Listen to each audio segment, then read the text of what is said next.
Señor, queremos agradecerte esta oportunidad de abrir tu palabra. Y queremos rogarte que seas tú quien habla en nuestro corazón. Que podamos tener una actitud dispuesta a escuchar tu voz y a escuchar las advertencias que tu palabra tiene para cada uno de nosotros. Te pedimos que cada joven esté atento a tu voz y que tú puedas hablar a sus corazones. En nombre de Cristo Jesús, amén. Muy bien, y hoy nos toca la historia de otro joven, otro muchacho en la Biblia, y su nombre es José. La historia de José la vas a encontrar ahí en Génesis. Pero no vamos a leer toda la historia por causa del tiempo, vamos a ir solamente al final. Pero desde el capítulo 39 de Génesis hasta el 50 vas a encontrar la historia de este hombre de Dios. Les voy a pedir por favor si hacemos un poquito de silencio, ¿sí? Yo sé que hace calor, voy a tratar de ser lo más breve posible y ustedes pueden colaborar a que sea breve si escuchamos con atención. Muy bien, te cuento rapidito la historia de José. José fue un hijo de Jacob, él tuvo 12 hijos y José fue el hijo predilecto, el hijo favorito de este hombre. Y claro, eso no le hizo muy bien a José, porque sus hermanos comenzaban a estar celosos de él. Y en una oportunidad, Jacob le hace un vestido muy especial a José, muy caro, de muchos colores. Y sus hermanos estaban entonces trabajando ahí en el campo con las ovejas, y Jacob lo manda a José a que vaya a visitarlos. Y los hermanos, cuando lo veían venir de lejos, le tenían una bronca. Lo veían venir a José con su túnica de colores y le salía fuego de los ojos, ¿viste? No lo podían ver, estaban muy enojados con él, así que cuando se va acercando hacen un plan. Dice, vamos a matarlo. Vamos a matarlo y agarramos la ropa, le ponemos sangre de algún cabrito, de paso hacemos un asado, y entonces después le decimos a nuestro padre que lo mató una fiera del campo. Así que ahí tenían el plan hecho. Así que llega José, lo van a agarrar, pero Rubén, el mayor, tenía miedo. Quizás pensaba que lo iban a hacer responsable a él, así que tuvo otra idea. Dice, ¿por qué no lo tiramos a un pozo? Lo tiremos ahí en el pozo, no manchemos nuestra mano con la sangre de nuestro hermano. Y entonces ahí lo defiende y deciden tirarlo a un pozo. Y venía entonces una caravana de hombres que compraban esclavos para vender en Egipto. Y dicen, bueno, ¿qué tal si en vez de matarlo, nos ganamos unos pesos y se los vendemos a esta gente que se los lleve para Egipto? Y nunca más lo vemos. Así que los hermanos estuvieron de acuerdo y lo venden para Egipto. Así que ahí va, de un día para otro. ¿Viste que hay un programa ahora en televisión que habla de cómo la vida puede cambiar en un segundo? Bueno, así fue la vida de José. En un segundo cambió. Él era un hijo de un hombre muy importante, Jacob. Tenía todo, era el predilecto, tenía todo lo que se le antojaba. Y de pronto, en un segundo, su vida cambió. Y ahora estaba como esclavo viajando hacia Egipto. ¡Qué historia!, ¿no? ¿Te imaginás? La vida de este hombre podía haber quedado marcada por la amargura para siempre. La amargura contra sus 11 hermanos que lo vendieron, que no tuvieron piedad de él.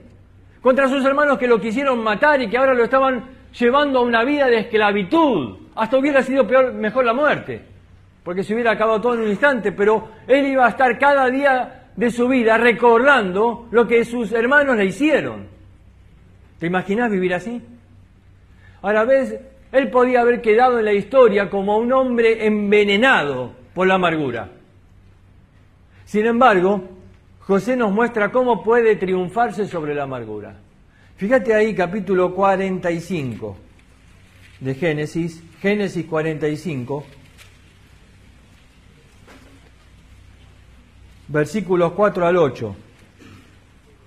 La historia de José había cambiado. Estando ahí en la cárcel en Egipto, de pronto el faraón tiene un sueño, él lo interpreta, entonces Faraón le da la posibilidad a él había dicho van a venir 7 años de abundancia y luego 7 años de absoluta pobreza, y entonces el Faraón lo puso a él para administrar todo Egipto, administrar esos 7 años de abundancia para que haya comida después.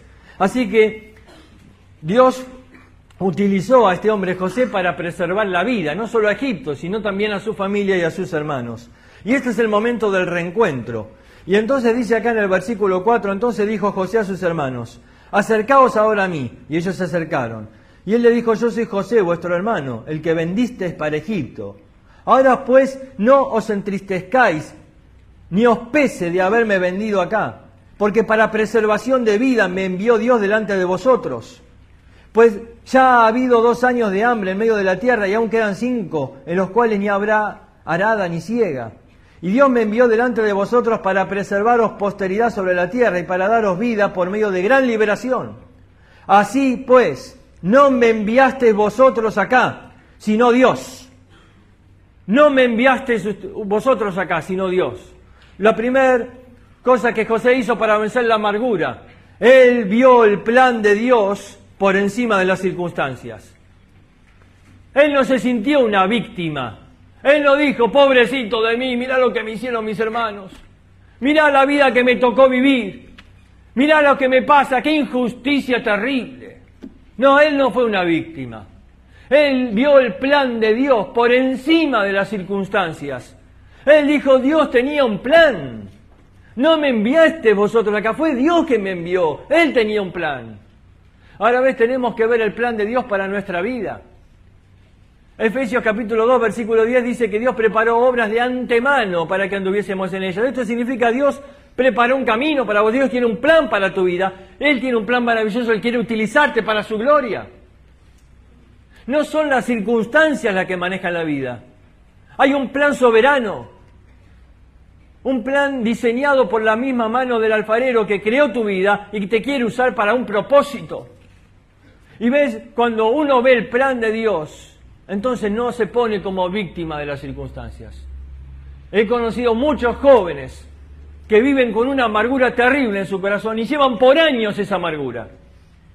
Algunos porque no pueden olvidar algo que sucedió en su niñez, algo que quizás pasó con sus padres, y se quejan y van pensando que todos los traumas y complejos viene todo de un problema que sucedió en algún momento de la vida. Soy una víctima de las circunstancias.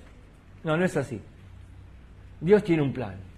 Y si vos ves el plan de Dios, entonces podés superar la amargura. En segundo lugar, José vio el perdón por encima de la culpa. Fíjate en el capítulo 50.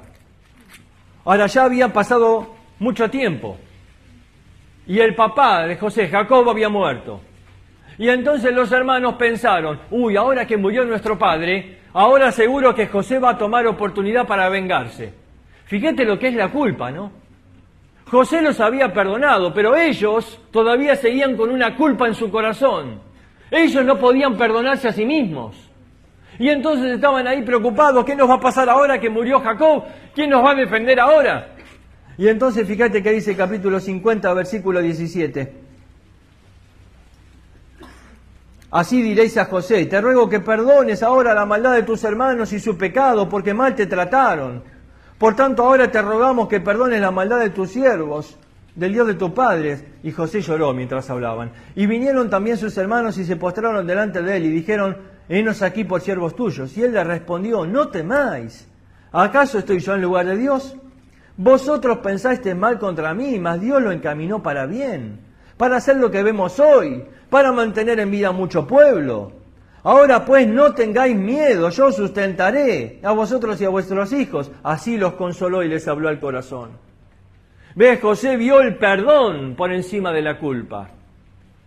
¿Sabes que cuando no podemos perdonar, la amargura se arraiga en el corazón y envenena la vida? Lo peor que te puede pasar cuando alguien te hace algo es no perdonarle, porque vas a seguir víctima de tu resentimiento. Una vez escuché la historia, el testimonio de un pastor que vive en Rosario, se llama Samuel Lieber. Él contaba que cuando era joven y recién empezaba el pastorado, comenzó a predicar y resulta que un día un policía, sin ningún tipo de motivo, agarró a su hermano, lo metió en el auto, lo llevó hacia afuera de la ciudad y le disparó en la nuca. Y dejó entonces ahí a su esposa y 2 hijitos pequeños. Samuel dice que él se llenó de amargura, de odio contra esta persona. Este policía fue puesto en la cárcel, por supuesto, y estuvo ahí mucho tiempo. Pero Samuel decía, yo ya no puedo predicar. Porque cada vez que voy a hablar del amor y del perdón de Dios, me acuerdo que yo no puedo perdonar a ese hombre. Y de pronto dice que este hombre estaba esclavo en la cárcel, pero yo estaba esclavo de mi propio resentimiento. No tenía libertad, no tenía paz. Así que un día no aguanté más. Y oré para que Dios me fortalezca y fui a la cárcel a ver a este hombre. Y cuando llegué a la cárcel para ver a este hombre, los policías no me querían dejar verlo. Pensaban que lo quería matar. Pero yo les hablé que tenía algo importante que decirle, así que me dejaron pasar. Este hombre tenía miedo, pensaba que iba a golpearlo, que iba a insultarlo. Pero simplemente le miré a los ojos y le dije, quiero decirte que te perdono. Que te perdono. En ese momento este hombre se quebrantó y entonces le prediqué el Evangelio, dice él, y él aceptó a Cristo como Salvador.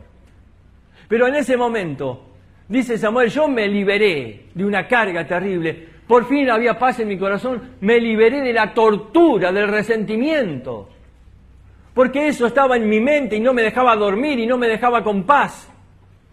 ¿Ves? Cuando no perdonás, el peor perjudicado es uno mismo.